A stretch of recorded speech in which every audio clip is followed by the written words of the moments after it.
40 this morning, we were dispatched to an explosion at 8679 South Freeway Drive, Royal Chemical. Upon arrival, our units found a tanker that was ripped in half by an explosion, with half of the tanker inside the building, half of it outside the building.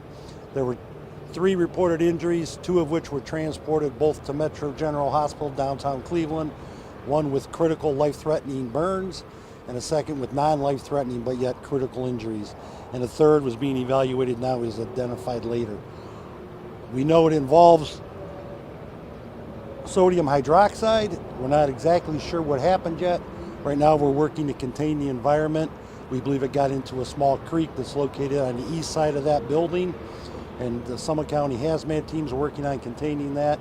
And Royal Chemical has contacted a cleanup company to come start the cleanup.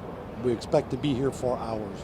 So was the truck parked halfway in the building, or when it blew up, the truck was parked outside. They were in the process of loading it. We're not sure what happened. We're getting conflicting reports, and that'll all be part of the investigation. Loading it with? I'm sorry? Do you know what they were loading it with, the truck? I do not. Can you tell us more about this chemical? It's non-flammable. It's a highly corrosive material. It's got a pH of 13 to 14, which is a hazard for the environment. Our crews were able to not handle it, but be in the vicinity of it with just our regular structural firefighting gear, and then we decon them by a wash down to make sure they're not bringing any of it out of the site. Where were the 3 people? I'm going to assume that the critical one was the driver, or I guess you tell me, but where were they located? The critical injury, actually there were 3 tankers lined up in a row, side by side, and it was a tanker next to them. That's the critical injury. The other one was an employee of the company who ran into the building when it occurred, and the third injury was the driver of the vehicle that actually exploded. Has that Royal Chemical been evacuated for the day? Yes. They have 2 buildings. They've both been evacuated. How many buildings were evacuated in the area? Businesses? I think just 2. 1 business, 2 buildings. You have quite a bit of fire presence here. I mean, were these companies from all over the county that came in? Yes, Summit County, we have a county-based hazmat team. So the Summit County Hazmat team here represented by multiple communities.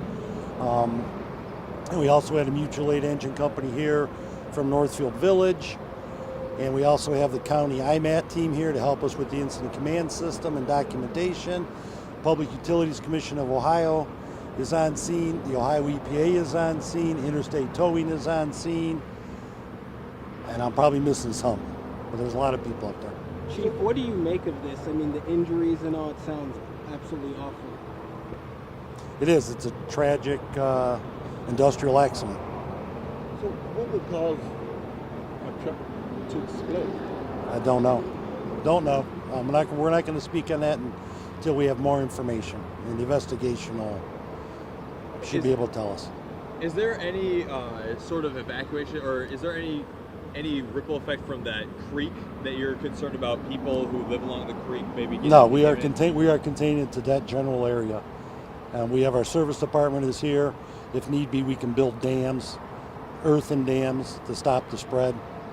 But we feel as if at this point it's being contained to that general area. So there'll be no cleanup, just contained? They'll be clean up the parking lot, the building, but it's contained to that company property for the most part. So what exactly does the company do with this chemical? Do they make the chemical? What do they do? It is a chemical company. They package it, they mix chemicals. They've been in our city for 30 or 40 years. And we've been here before on incidents. They have a good safety record. So the investigation will tell us what happened, and they'll make changes if necessary. Could you say one more time, you said there was 3 trucks next to each other, and which one had who? Could you go over that part again? There were 3 trucks lined up side by side.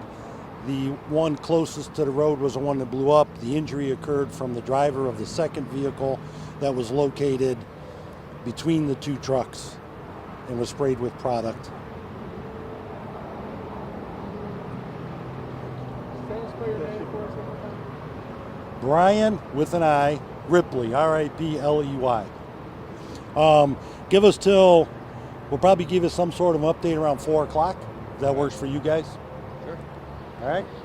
Okay. All right. Mayor, you were here. Did you have anything that you wanted to say? Just one quick thing. I don't think Chief touched on. It's kind of hard to hear, but the people that live in our community are safe. There's nothing in the air at this point that anyone should be concerned about. So I want to make sure that anyone living in this area or traveling through Macedonia know that you are safe right now. We would not put anyone in that position. So For the record, your name? my name, Yes. Nick Molnar, Molnar, Mayor. Have you had a lot of calls to your office with concerns about this? We've had a few. Yeah, it's not uncommon when anything happens that they call the office. So. And this is like an industrial kind of area, parkway. Does this happen often? Lots of emergency responders to this street. Any businesses here? No, this is not a common occurrence. I mean, you may remember we had the tanker explosion on Route 8, which was very unfortunate, and here we have another one, but this is not a common occurrence for us. But we are prepared for it, obviously. And to clarify, you call this a tanker truck? Tanker truck? Thank you, sir. Thank you. I'll let them know you guys can bring your vehicles up to here, okay? Thank you. Appreciate that. I'll run down there. Down here for